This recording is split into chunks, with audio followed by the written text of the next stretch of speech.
Hola a todos, muchas gracias por acompañarnos a otro episodio más de Luz y Sombra del Derecho con Karen Echegaray y estamos muy contentos de recibir a Ricardo Nava Flores, candidato a juez de distrito en materia penal en la Ciudad de México y yo diría ya después de reencontrarnos después de muchos años ya de casa.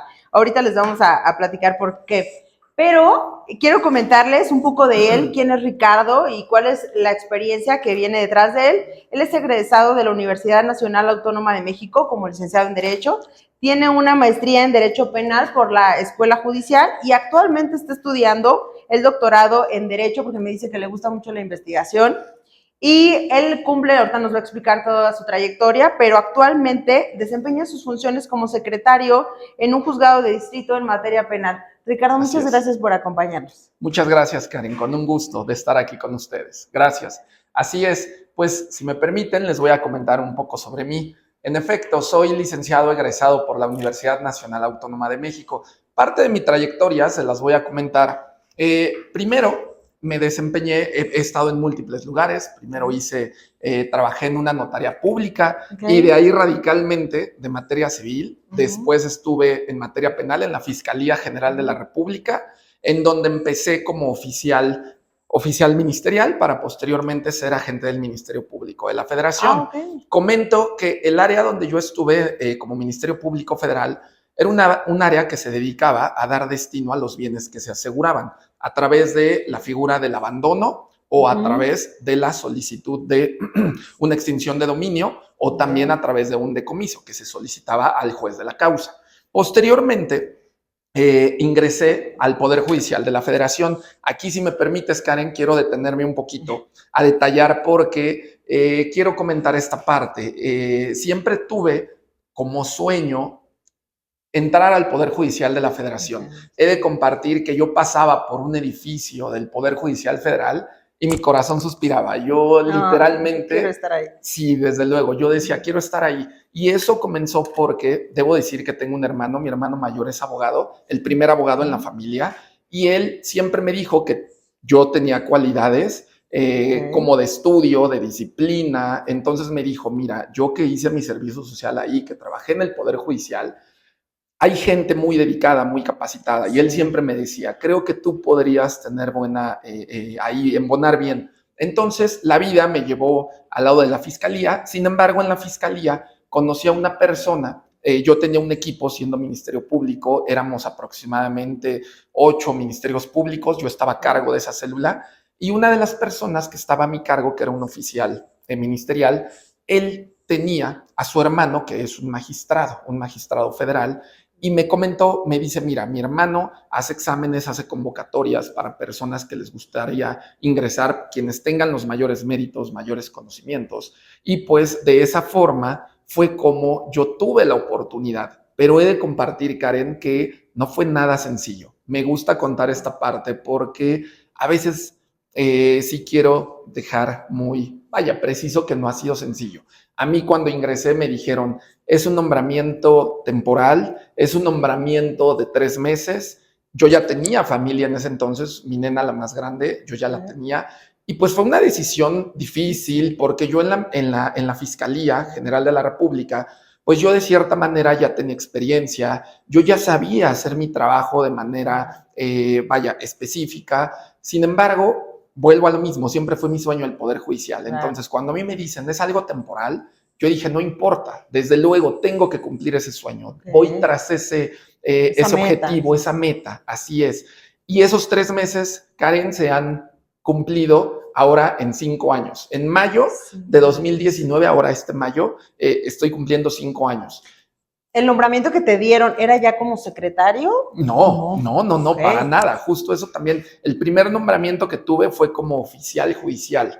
He de comentar que, para empezar, el sueldo se reducía casi a la mitad de lo que yo tenía como agente del Ministerio Público. Sin embargo, dije, no importa. Después de ser oficial ministerial en ese tribunal, que fue donde llegué por primera vez, a ese tribunal, después de 6 meses aproximadamente, ya no hubo posibilidad de prórroga y yo fui a buscar horizontes por mi parte, motu propio. Entonces, de ahí, comento brevemente, Estuve en el Reclusorio Oriente, en un juzgado de procesos penales federales. Ahí estuve como oficial judicial, pero también como CTA. Para las personas que no saben, el CTA es una plaza Karen administrativa dentro del Poder Judicial Federal. Se encarga de lo administrativo meramente. Entonces estuve también unos meses como CTA y ahí fue donde empecé. La titular me dio oportunidad de asistir a la escuela judicial a una especialidad para ser secretario, una especialidad que dura 1 año, se llama curso básico en la sede de San Lázaro. Pasé el examen y asistí a clases todos los días durante 1 año. Entonces, en ese lapso se termina mi nombramiento en el Reclusorio Oriente.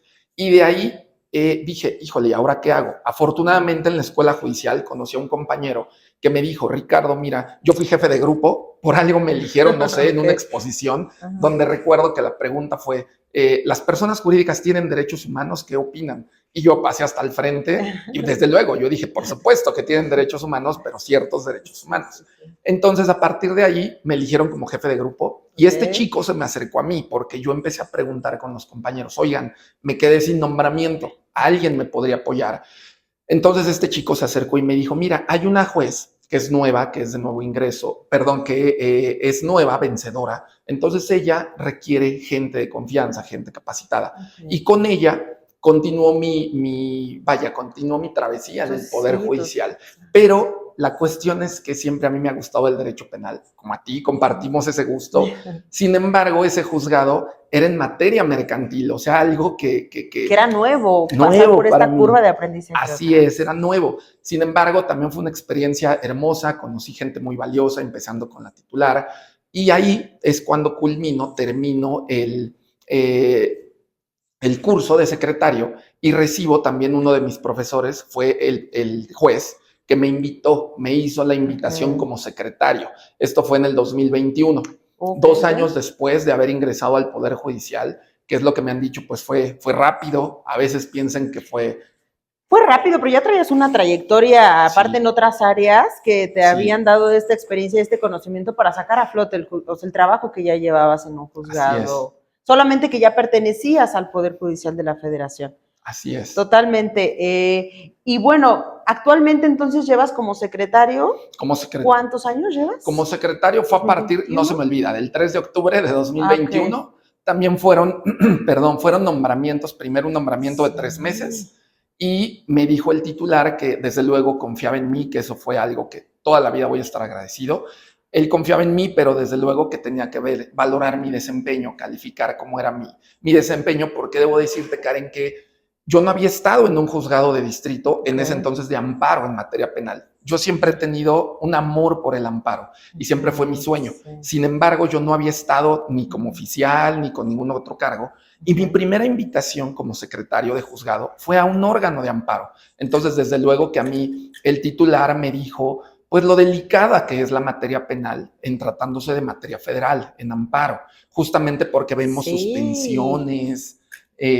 Porque tienes que preservar, para toda la gente que nos ve y que no son abogados, bueno, el tema de los nombramientos que nos dice Ricardo es, no tengo plaza, no sé si mi nombramiento va a durar 1 mes, 2, 3, 15 días, porque a alguien lo mandaron de incapacidad, de ejemplo, pero yo no sé si acabando ese nombramiento del tiempo que sea, y a veces no son tan largos, voy a seguir cobrando el siguiente. O sea, entonces es una incertidumbre y es una decisión de vida que la mayor parte yo considero de los que hemos entrevistado y que personalmente conozco colegas, que para pertenecer al Poder Judicial de la Federación, que es con quien empezó esta reforma, la forma en la que ellos han ingresado al Poder Judicial de la Federación es a través de estos nombramientos, donde le apuestas a la carrera, le apuestas a tu conocimiento y a que quieres pertenecer a esa institución.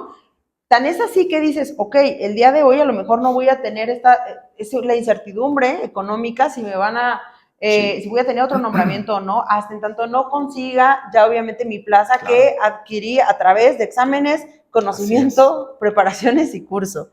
Así es, Karen. Sí, porque es y más cuando ya traes una familia que dices, los gastos, pues obviamente siguen llevando. Y Ricardo, pues obviamente en toda esta experiencia que tienes, que bueno, han de ser muchos, pero siempre hay estos asuntos significativos, estos asuntos que más nos marcan, que nos vienen a sensibilizar, ya sea humanamente y también jurídicamente llevan este reto. Claro.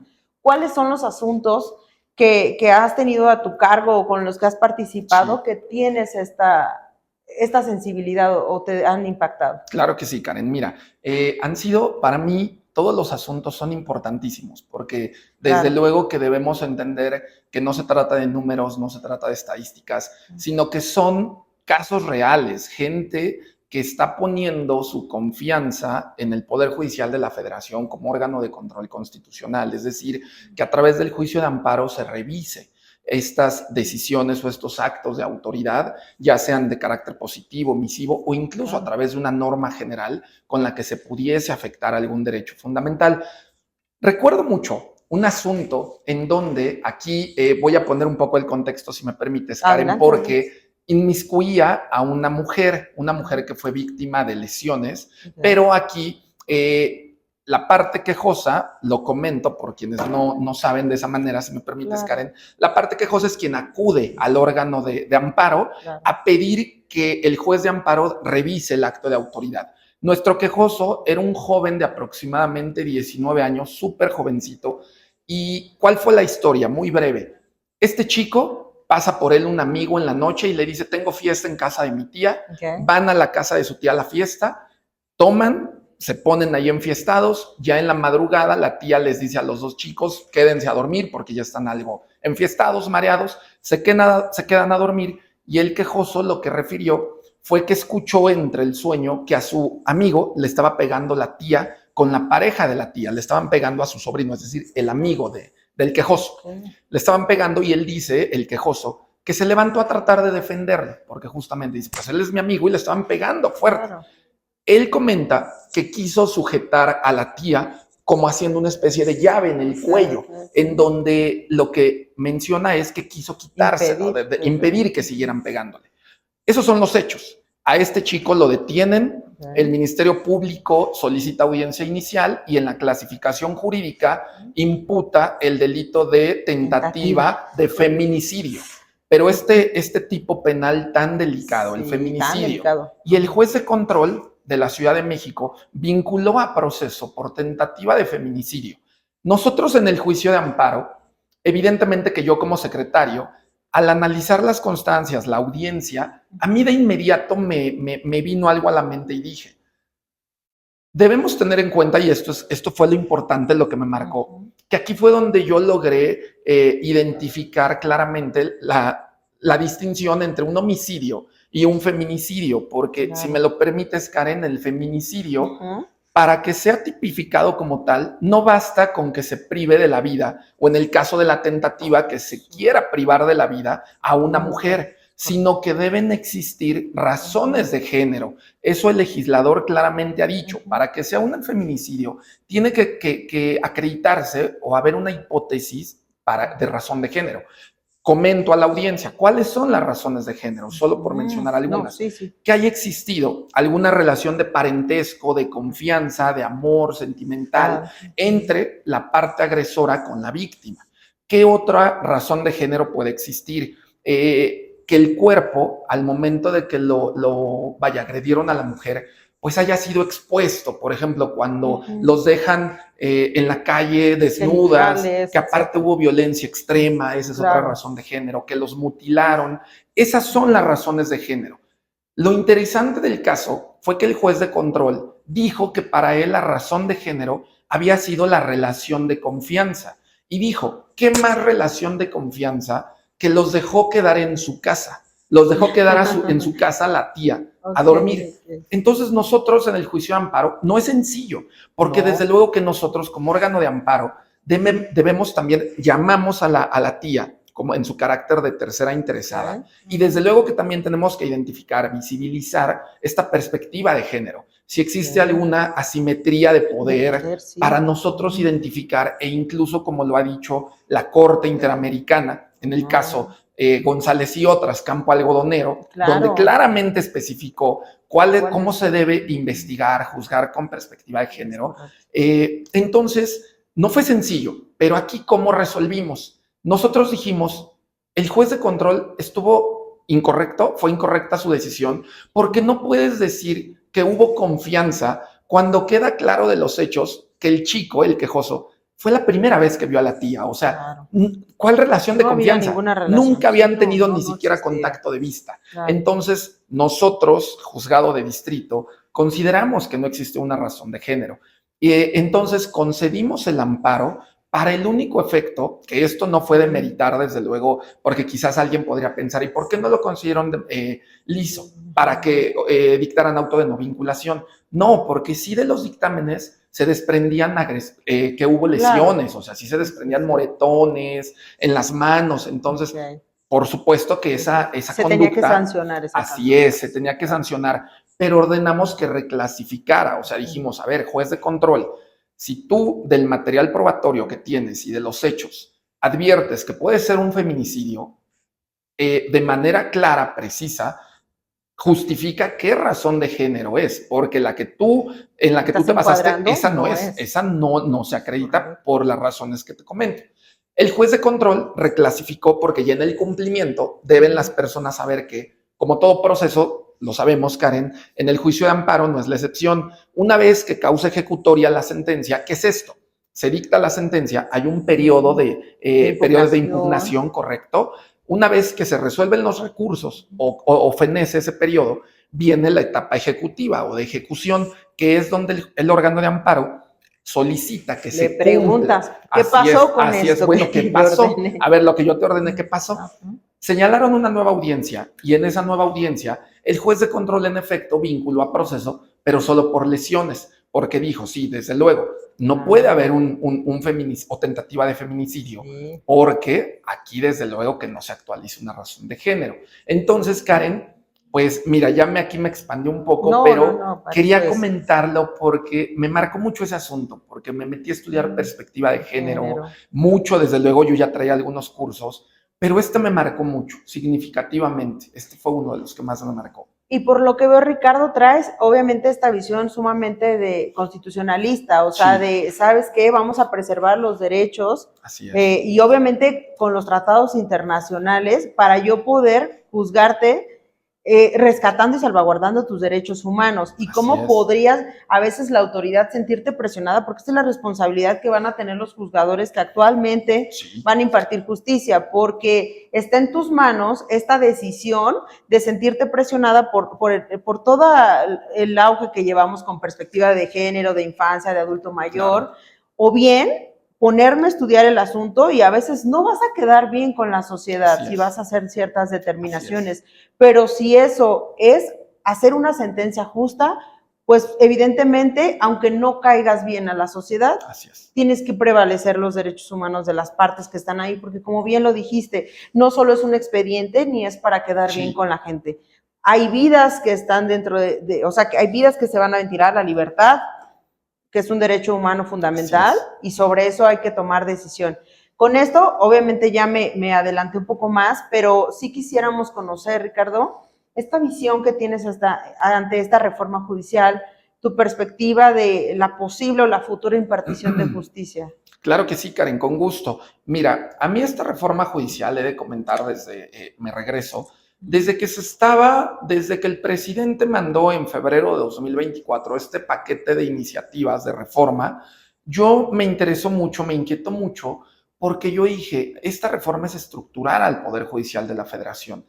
No es una reforma que sea con matices, por decir superficiales, sino que de fondo, la estructura. Yo creo que desde la reforma del 95, en que se creó el Consejo de la Judicatura Federal, no había una de tal magnitud, de tal envergadura. Entonces, cuando se publicó, no lo olvido, en el Diario Oficial de la Federación, el 15 de septiembre de 2024, híjole, yo recuerdo que vi el extracto de la publicación en el Diario Oficial y le di una leída rápida y pasó prácticamente sin cambiarle un punto ni coma de cómo estaba la propuesta. ¿Y a qué voy con esto, Karen? Yo lo que quiero resaltar es, creo que como abogados tenemos la obligación, máxime si aspiramos a ser juzgadores federales, de saber cuáles fueron los motivos que impulsaron esta reforma, en los llamados exposición de motivos. A mí lo que me llamó la atención fueron, principalmente, al menos yo identifiqué tres razones que motivaron esta reforma. La primera establecía que había un alejamiento completo de poder judicial con la sociedad. Decía aquí esta reforma que en el poder judicial eran servidores públicos, pero que estaban completamente alejados de la realidad social, de la problemática que aquejaba.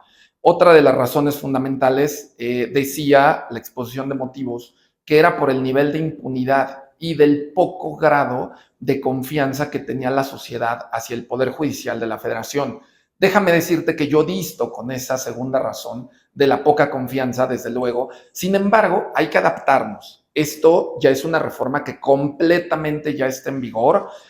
Por supuesto que no pierdo de vista que hay amparos indirectos que algunas personas de manera personal han promovido en contra de la reforma. Sin embargo, algún mecanismo o medio de control general, me refiero con efectos generales, como una acción de inconstitucionalidad. La última, la Corte no le dio entrada por el voto ahí del ministro Pérez Dayán, pero bueno. Ahí que nos aventaríamos otras 2 horas. Otras 2 horas con ese asunto. Pero ¿a qué voy? La reforma ya está y aquí no queda más que adaptarnos. Entonces, creo que yo tomando esas razones, para mí son formas, o como se le dice, como le denominamos, son, se me fue el término, pero es donde yo puedo ver área de oportunidad, perdón, eso es lo que quería decir. Okay. ¿Qué área de oportunidad yo veo?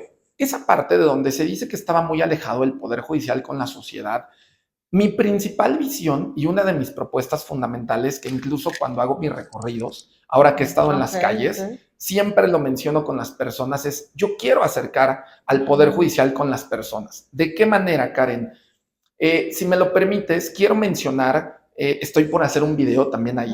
Ha habido personas que me dicen, oiga, qué bien se escucha todo esto, pero dígame usted, ¿cuándo va a venir a pavimentar la calle? Mire, aquí hacen falta tales luminarias. ¿Cuándo van a venir a cambiar? Agua, seguridad, reclamos que encontramos un común reclamo. Sí, claro. Entonces, Karen, yo lo que siempre comento con las personas es, creo que nuestra obligación es informar y desde luego decir, tenemos que dividir las funciones y la naturaleza de las mismas. ¿Qué sí podemos y qué no? Exacto, Karen. Sí. Así es. Yo comento con las personas, miren, esas funciones, esas obligaciones no corresponden a un juez de manera directa. Quizás por ahí habrá alguien, algún espectador o nosotros como abogados, que a través del juicio de amparo podemos obligar a una autoridad, llámese alcalde, secretario de seguridad, a obligar a que si hace falta, es insuficiente la seguridad, por ejemplo, pública que se brinda, pues a través de un juicio de amparo se pueda obligar a la autoridad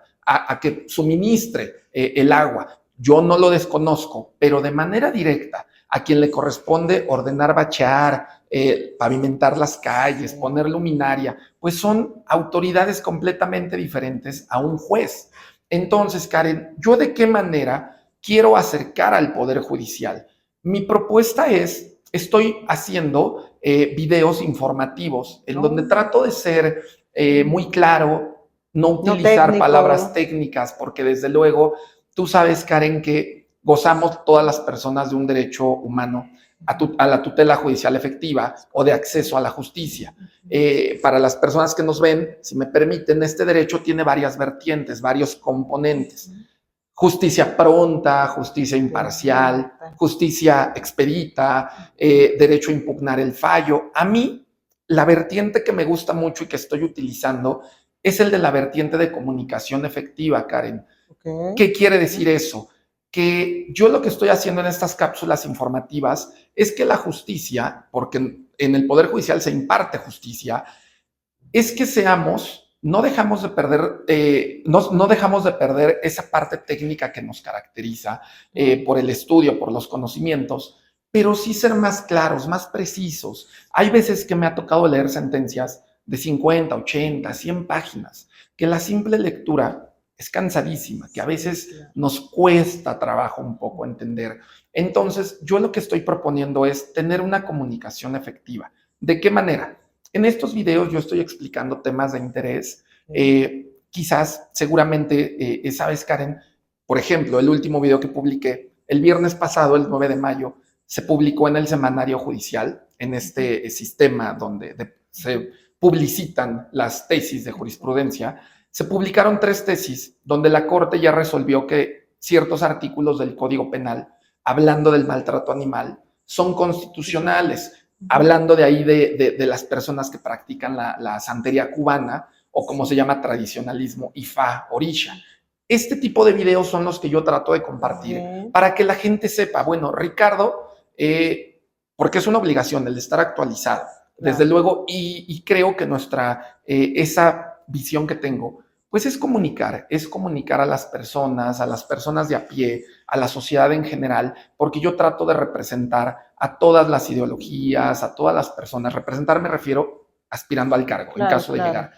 Eso por un lado, Karen. Y por otro, en las sentencias también pretendo que esta comunicación efectiva sea real, sea palpable. ¿Cómo? Sentencias claras, precisas, insisto, sin perder la parte técnica, pero evitar, por ejemplo, transcripciones a menos que sean estrictamente necesarias, Karen. Así es, a veces se transcriben 2, 3, 4, 5 hojas o más y dices, bueno, no era necesario. No es necesario del todo o no siempre. Entonces, Karen, esa es la visión que yo tengo, una de mis principales propuestas. Bien importante, Ricardo, lo que nos comentas, porque efectivamente, en primera instancia, nos hablas de esta comunicación efectiva también que conlleva la tutela, impartir esta justicia material, pero sobre todo, creo que la ventaja de las redes sociales actualmente, nosotros también que, bueno, me dedico, o sea, que tengo un despacho, pero a final de cuentas no vivimos de las redes sociales, claro. Lo hacemos por el gusto de transmitir el conocimiento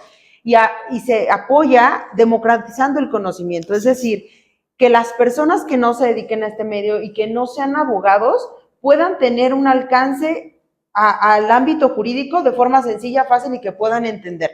Porque yo no soy contadora ni médico, pero qué bueno es ver cuentas en las cuales nos podamos informar de cuestiones que no somos especializados. No quiere decir que resuelvas un asunto a través de un video, no se trata de eso, pero sí que ciertas cosas sencillas puedas estar informado. Claro. Con lo que me comentaste que efectivamente una parte de la exposición de motivos de esta lejanía entre el Poder Judicial de la Federación y la ciudadanía, sí. Yo tengo en mi teoría que antes, o sea, que sí la quiero decir, o sea, claro. Es tu plática, pero va encaminada a que el derecho de amparo es un derecho técnico y es un derecho especializado. Y te lo digo yo como abogada postulante que como no va a audiencias, normalmente es poco los asuntos que tendrían que ir a audiencias, claro, entonces tu cliente no va. A final de cuentas es algo que hacemos nosotros como equipo de despacho jurídico, el ir al Poder Judicial de la Federación. Entonces la gente cree que impartir justicia es con quien tienen el primer contacto, que es denunciar Ministerio Público o sede ministerial. Exacto. Y partiendo de esa situación, creo que le están fincando una responsabilidad al Poder Judicial de la Federación que no les toca, que no les corresponde, porque ustedes no son responsables o el sistema estructural no es responsable de que sea un derecho tan especializado que la gente a pie no tenga este acceso. Claro, no indica que las puertas estén cerradas porque lo digo como, tú quieres ir a hablar con un juez, con un magistrado para cualquier situación y te reciben. No ha habido una vez que me diga, no te puedo recibir. Si acaso en pandemia, ¿de qué crees? Estamos a distancia y, ejemplo, solo viene jueves y martes. Pero si usted viene estos días de tal a tal horario, con gusto la recibe. Y a final de cuentas, considero que por eso no había, obviamente creen que no hay esta cercanía con la ciudadanía. Y este tipo de pláticas y de foros es para que la gente, pues obviamente pueda tener conocimiento de cuáles son las funciones de un juez y un magistrado, en palabras simples, y que no nos tocan estas funciones de hacer leyes. No puedo ir a poner cámaras, ni, lo que sí puedo garantizar y que ustedes puedan conocer es que las personas que están de este lado, ¿cómo impartirían justicia si tienen un asunto mío donde lesionaron a un familiar mío, donde me está faltando el agua y yo estoy promoviendo X recurso contra una autoridad, o donde me está negando algo, y entonces yo voy a ir a promover mi amparo, pero ¿cómo sería esta perspectiva? Eso es lo que sí se puede, y pues la idea es esto, difundir este conocimiento. Así es, Karen, desde luego. Creo que eso sí es muy importante distinguir las funciones que sí puede hacer un juez. Lo que sí está como de manera coloquial o incluso en el popular podríamos decir lo que está en nuestra cancha como Poder Judicial y desde luego como he de comentar, yo nunca he estado, desde luego siempre he aspirado, he tenido la visión de ser juez, como lo comenté, yo pasaba por los edificios del Poder Judicial y suspiraba, literal, y desde cuando yo entré tuve la firme visión de decir, yo quiero ser juez. Fíjate, Karen, que si me permites en esta parte, por ahí también he escuchado en parte incluso de personas en donde dicen, bueno, ¿y por qué no lo hiciste? ¿Por qué no concursaste? He de comentar que las reglas anteriores, ahora conforme a la ley abrogada, ley orgánica del Poder Judicial de la Federación abrogada, pedían 5 años como secretario para estar en condiciones de solicitar o más bien de inscribirte a un examen conforme a la carrera judicial. Es decir, tú siendo secretario, el primer cargo al que podías acceder era el de juez de distrito. Entonces, yo estaba literal, Karen, contando el tiempo. Y no te quiero decir que yo lo iba a lograr a la primera. Quizás la vida no me lo hubiese permitido, quizás sí. Pero para esto recuerdo, y yo suelo tener ese valor o ese principio vaya, utilizarlo muy a menudo, que es la gratitud.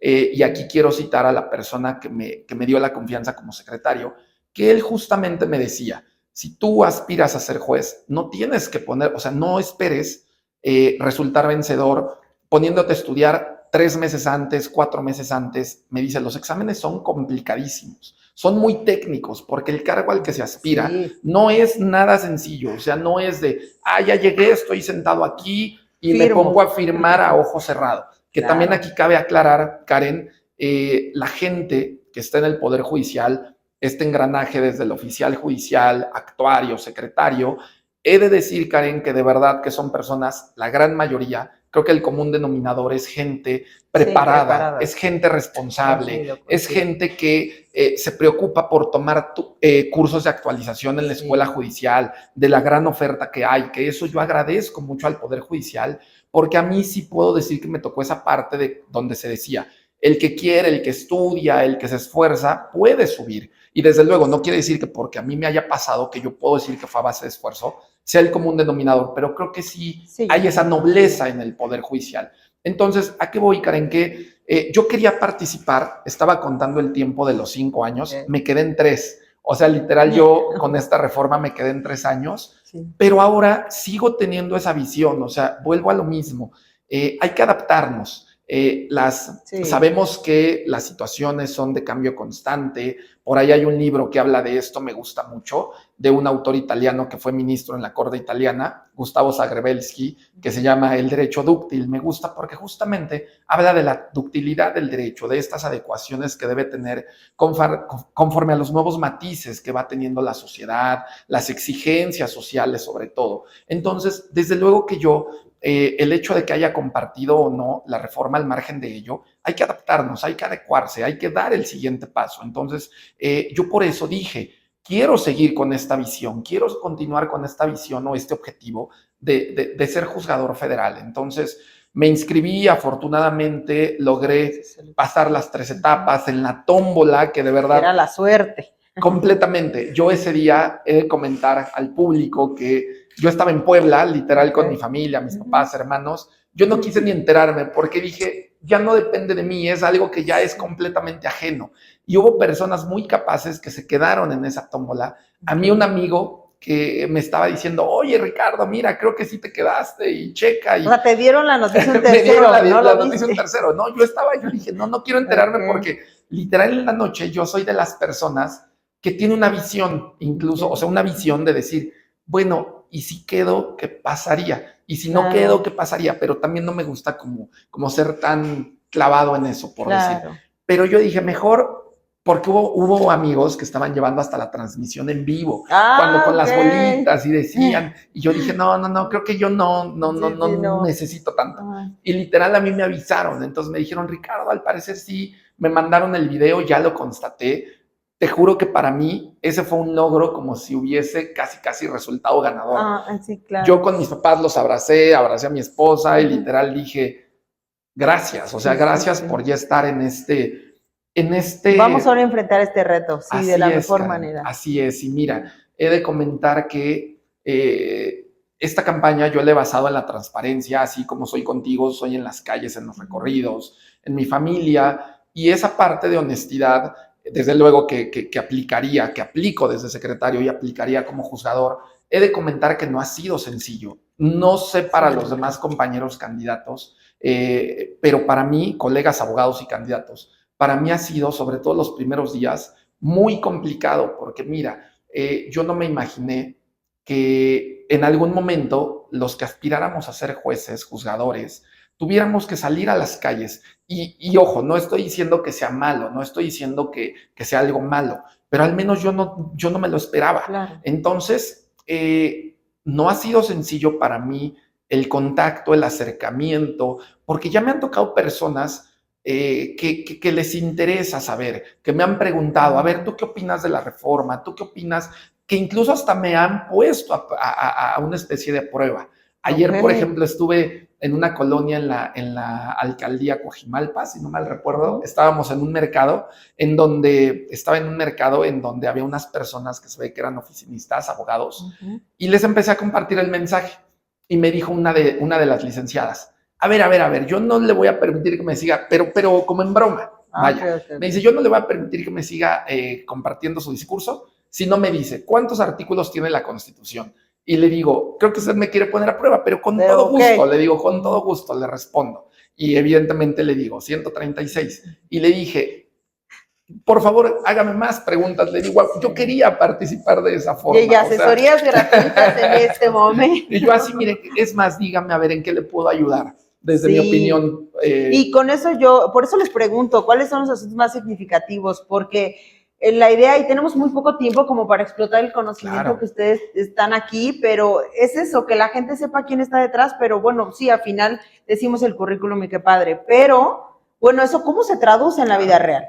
O sea, ¿cómo tú resolverías esto? ¿Cómo resuelves esto? Ahorita vamos a grabar también otro contenido corto donde la gente, es la idea, que la gente conozca la forma en la que resuelves cosas. Sí. A veces no puede ser tan técnico por la plataforma que es TikTok y pues va dirigida a gente que es abogado, a doctores, a oficios, absolutamente a toda la gente, pero sí es resolver problemas y que la gente pueda tener alcance a estas ramas o chispas del derecho. Claro, ¿no? Así es. Ok, vamos a empezar un poco a ir terminando esta plática porque vamos a grabar otro contenido más corto. Pero sin antes, ya ven que les dije que tenía un chisme, una anécdota. Resulta que nos contacta para esta entrevista un compañero, un colega abogado, y vimos, yo creo que nuestras fotos ambos y dijimos, nos reconocemos, pero no sabíamos de dónde. Y ahorita que nos vemos, puedo decir que Ricardo es de casa porque Ricardo lo conozco desde hace como, no recuerdo cuántos años, pero tenemos como 17, no más. Porque si teníamos como 17 años, 15 años por ahí. Yo creo que pues entonces sí, ¿no? Tiene como unos 15 más o menos. Más o 15, menos, sí, años. Yo creo como 19 años, ¿no? O sea, bueno, en fin, pero bastantes años tenemos de conocernos y nos conocíamos porque vivíamos muy cerca y esto nos nos permite a través de los años tener esta certeza que nos gusta el derecho y que Ricardo, esto es lo que podría decir de él, que es alguien que es estudioso del derecho, que le gusta, que no sorprende gente, que está aquí porque al final está aspirando a esta candidatura o a este cargo ya y está en esta candidatura, donde lo que quiere es seguir cumpliendo su sueño, pero no un sueño que viene originado de un capricho de un negocio, sino viene un sueño de, este es mi sueño y me estoy preparando para ejercerlo, porque al final esto tiene un impacto en la sociedad. Y la finalidad de estas entrevistas es que la gente las vea, que se informe, que la reforma ya está, pero que intentemos hacer el voto mucho más efectivo, más consciente y más informado. Ricardo, ha sido un placer tenerte aquí. Muchas gracias. Vamos a seguir grabando contenido. Con mucho gusto, Karen, y sí, solamente para comentar eso, qué buena coincidencia, qué buena coincidencia, ¿cómo es la vida? Así es, la vida nos vuelve a juntar y para que comenten, yo fui en la misma escuela que su hermano mayor, entonces ahí de César, fuimos en la misma preparatoria, yo iba ahí. Entonces, ¿en serio? Pues yo también soy egresada de ahí. Entonces, todo. Qué pequeño es el vivíamos en una colonia pequeña, seguramente. Así es. No, sí, evidentemente creo que ya tantos años el saber que estamos, nunca esperamos porque a la edad que nos conocimos yo no estudiaba Derecho y tú tampoco, si no mal recuerdo, ¿no? No, creo que no, porque la preparatoria. Tenemos 17 años preparatorias. Sí. Pero esto nos empieza a dar esta certeza, no alcanzo a ver. Ah, sí, es que me está diciendo las chicas que están de marketing, gracias, que tu boleta. Ah, sí, claro, Claro que sí, Karen. Por ahí me quedé en mente con otro asunto que no sé si me lo permitas comentar en un par de Aquí está minutos. en tu casa, ¿O quieres que la Ricardo. boleta primero? Como tú me digas, yo La sigo boleta para la que no se nos dinámica. olvide. Muy bien, Y muy ahorita- bien. Debo comentar que, como lo hago en los recorridos, yo aspiro al cargo de juez de distrito en materia penal. Por tanto, juez de distrito son jueces federales, por tanto es la boleta amarilla. En el recuadro derecho, que son los hombres, yo tengo asignado el número 19. Entonces, la materia penal es un recuadro amarillo. Dentro de la boleta amarilla es el recuadro amarillo, que viene en la parte superior derecha, en el extremo derecho, es el último. El recuadro amarillo, ahí se tendría que poner en caso de que confíen en mí, en caso de que quieran que yo me den su voto, tendría que ponerse el número 19, porque yo soy número 19, así es. Perfecto. Que va a ser mi número de la suerte, definitivamente. Es mi número de la suerte. Sí. Y bueno, pues vamos a cortar ahorita esta transmisión y vamos a contar el asunto en vivo. Bueno, no, muy seguimos. Como tú gustes, Karen. Sí nos dan autorización. Sí nos dan autorización. Breve. Mira, es que aquí lo quiero comentar, Karen, porque también quiero que también la gente sepa, porque en el que comenté puede ser una persona que lesionó. Tuve otro asunto en donde era una empresa, una persona moral, dueña de un inmueble, de una bodega, y aquí lo que reclamaron vía amparo fue la permanencia o duración de un acuerdo de aseguramiento. Esta empresa se dedicaba a arrendar inmuebles y este inmueble era de mucha magnitud, era una bodega, lo rentó a evidentemente unas personas que hizo una especie de investigación, pero resulta que quien hizo mal uso de ese inmueble fueron los arrendatarios, terceros. ¿Y cómo fue? Pongo el contexto rápidamente. Una persona, otra empresa ajena en Toluca, esta empresa está en la Ciudad de México, de la que hablo, otra empresa en Toluca, uno de los accionistas llega a esa empresa, se da cuenta que robaron mercancía, se dedicaba como a tener electrodomésticos, lo sigue porque vio cuando iba saliendo la camioneta con los electrodomésticos robados, se van a la Ciudad de México y resulta que los introdujeron a la bodega propiedad de nuestra quejosa. Entonces, ahí para unos policías y les dice, oigan, miren, yo vengo de Toluca, de una empresa, pero nuestros electrodomésticos los acaban de introducir ahí. Son robados, se los acaban de robar. Total que el Ministerio Público solicita un cateo, una orden de cateo, ejecuta la orden, detienen a un par de personas y aseguran el inmueble. Pero aquí cabe señalar que la investigación se inició la carpeta por el delito de encubrimiento por receptación, que para que la gente sepa qué es el encubrimiento por receptación, con un ejemplo sencillo, Karen, yo me robo este celular y se lo doy a Karen para que Karen lo venda o para que tú lo tengas, lo guardes y evidentemente contra ti es el encubrimiento por tener, en este caso, un objeto robado. Entonces, aquí se inicia la investigación, pero van 4 años de que el inmueble está asegurado con el Ministerio Público. Los apoderados de esta empresa propietaria han acudido con el Ministerio Público, le han ofrecido las documentales, la escritura de propiedad, donde estaba en arrendamiento, que ellos no hicieron el mal uso, y el Ministerio Público, simple y sencillamente, no le reconoce la calidad de víctima ni de ofendidos, que ahí nos podríamos seguir mucho tiempo en distinguir qué es una víctima, un ofendido, los tipos de víctima. Pero bueno, nosotros en el juicio de amparo concedimos el amparo y esto lo quiero comentar porque a veces se tiene la mala idea, ya me ha tocado, o la idea errónea, que el juicio de amparo solo sirve para proteger delincuentes, que solamente ayuda a quienes cometen delitos. No es así. En este caso, por ejemplo, nosotros, y es un asunto reciente, nuestra sentencia se basó en primeramente establecer cuáles son las finalidades de un aseguramiento. Es una facultad discrecional del Ministerio Público, sí, desde luego, una facultad legal, pero esa facultad está supeditada a que obedezca, a que ese objeto tenga relación con un hecho delictivo, claro, o que existan indicios y la finalidad es para que no se pierdan, destruyan o alteren. Entonces aquí, revisando la carpeta de investigación, ya se habían hecho los dictámenes correspondientes, las inspecciones. Entonces, no tenía ninguna finalidad ese aseguramiento. Claro. Entonces, nosotros, para que la gente, insisto, esta matiz también del juicio de amparo, nosotros concedimos el amparo para que el Ministerio Público justificara.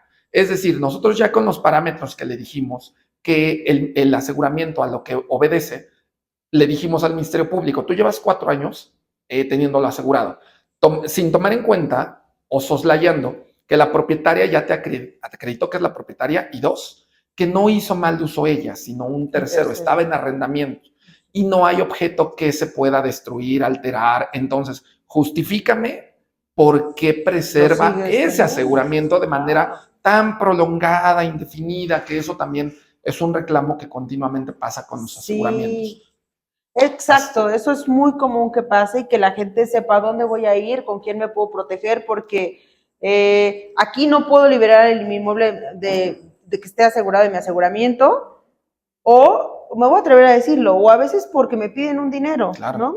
Y entonces, ¿qué hago? ¿Qué alternativas tengo? Bueno, pues obviamente, bueno, está la audiencia después del control, control, pero si evidentemente no pasara ese filtro, pues entonces tengo el amparo para, ¿sabes qué? Devuélveme. Y te voy a comprometer en esta plática, que te gusta, y ya vi que eres catedrático también, a después venir a hablar sobre las suspensiones en efectos restitutorios. Con todo gusto. Que está también bastante buena. Y que podemos ahí, y vanguardista y convencionalista, y podríamos ahí platicar mucho. Con todo gusto, Karen, cuenta con ello. Es un tema que me encanta. Me parece es un tema que me encanta y me preguntaron en alguna ocasión, ¿tú estás a favor o en contra? Y solo lo pongo así rápido, desde luego que es caso por caso, pero no es discrecional. La ley de amparo ahí nos obliga, ahí está el artículo 147, entonces, padrísimo el tema de la tutela anticipada o con efectos restitutorios. Con todo gusto, Karen, cuando gustes. Ok, pues entonces cerramos esta plática. Ricardo, vamos a pasar a otro contenido. Muchas gracias a los que en vivo nos acompañaron. Esperemos les haya gustado esta plática y sobre todo que tenga conocimiento, que les guste, que sea enriquecedor. Y Ricardo. Claro que sí, Karen. Pues como mensaje final, a los vecinos que me acompañan, le comentaba a la licenciada Karen que tengo vecinos, me tocaron las alcaldías en esta distribución que hizo el INE, me tocaron las alcaldías de Coajimalpa, Álvaro Obregón y Magdalena Contreras. Los vecinos me siguen en vivo, entonces, pues solamente para comentarles, queridos vecinos, que como se pueden dar cuenta, una de mis, más bien mi propuesta, además de acercar a la gente como punto final, ya en el en vivo con ustedes, pues es comentarles que confíen en mí, como se los he comentado, además del conocimiento, que en ningún momento quiero ser presuncioso, en absoluto, sino que desde luego que necesitamos que lleguen los mejores perfiles, sobre todo en una materia tan complicada, tan delicada como la materia penal, que incide con la libertad. Entonces, que confíen en mí, que yo voy a representar tanto a multiplicidad de ideologías, de posiciones económicas, es decir, no a ciertos sectores, sino en general. Confíen en mí y pues vecinos, muchísimas gracias por seguirnos y con la licenciada Karen, gracias también. Gracias, Ricardo, por estar aquí. Tengan buena noche ustedes también. Muchas